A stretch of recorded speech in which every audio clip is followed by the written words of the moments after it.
Hello friends, welcome you to the Varteta learning platform. So today we are going to discuss about the then accept method in the completable future. What is the normal behavior of the future?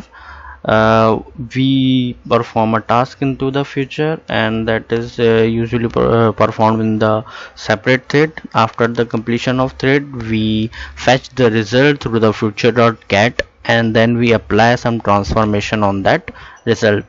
But in completable feature, Java 8 has provided one facility here, the method then apply. What it does, it just wait for the completion of the result, and then it just accept it and perform an transformation on that, and then return the result. So we don't have to wait to the completion of the task or the thread and then get the result, but it does wait only for the completion of the result. After the processing of the result, it just accept it and transform it. So that's the behavior of the then apply method. Okay, that is useful in performing the task or transformation on the data very quickly instead of waiting to the completion of the thread. So it does execute in the same thread. Here I am taking an example. Let's discuss in practical way. Suppose I have a file on this path.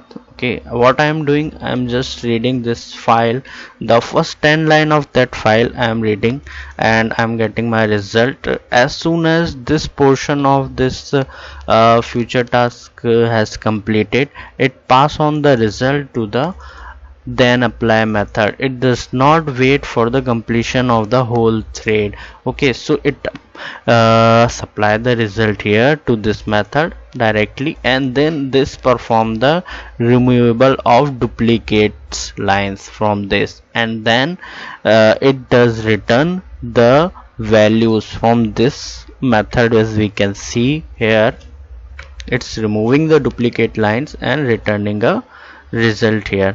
So what I am doing in this program, I have read 10 lines of the CSV file, pass it on to the apply method.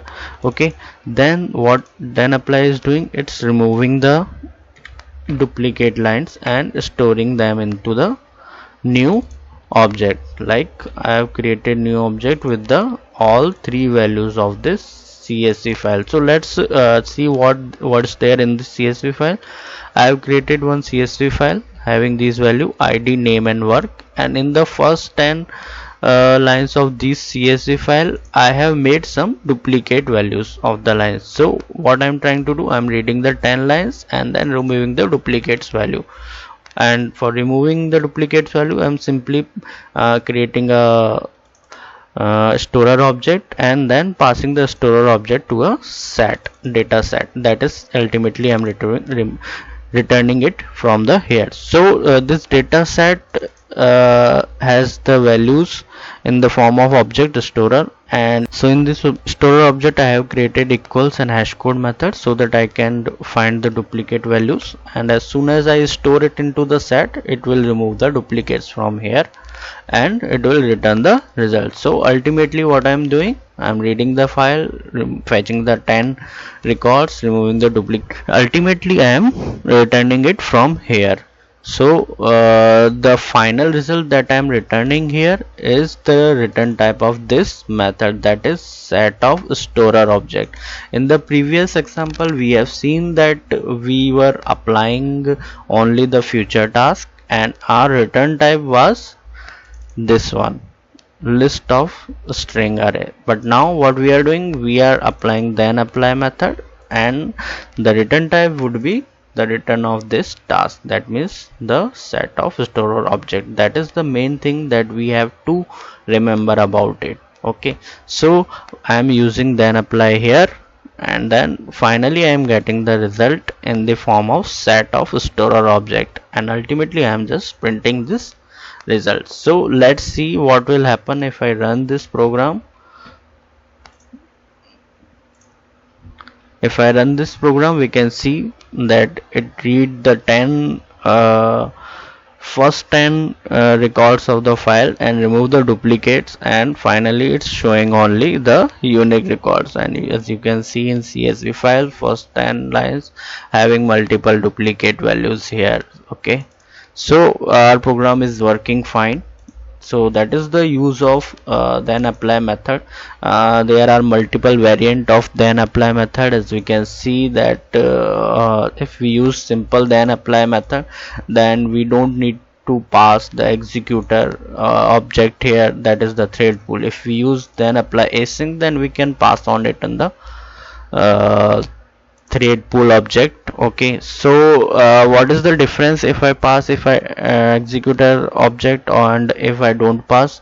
The difference is that if I don't pass this executor object, then this then apply task will be executed in the same thread in which this future were executing. If this future thread were completed, then it will be executing into the main thread. That is the difference. If I pass executor here, then it will be executed into the totally separate thread from this future task or from this main task. So that is the main difference, as you can see.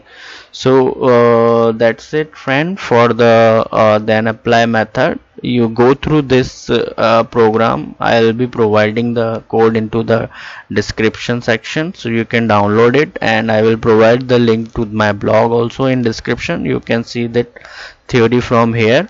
Okay, in the next video we will discuss the then accept method. And if you like this, please click on the like button and share it with your friends, and subscribe our channel for more such videos, and that would be an appreciation for me. So if you have any query, you can do comment in the comment section. Okay, thank you friends, thank you so much.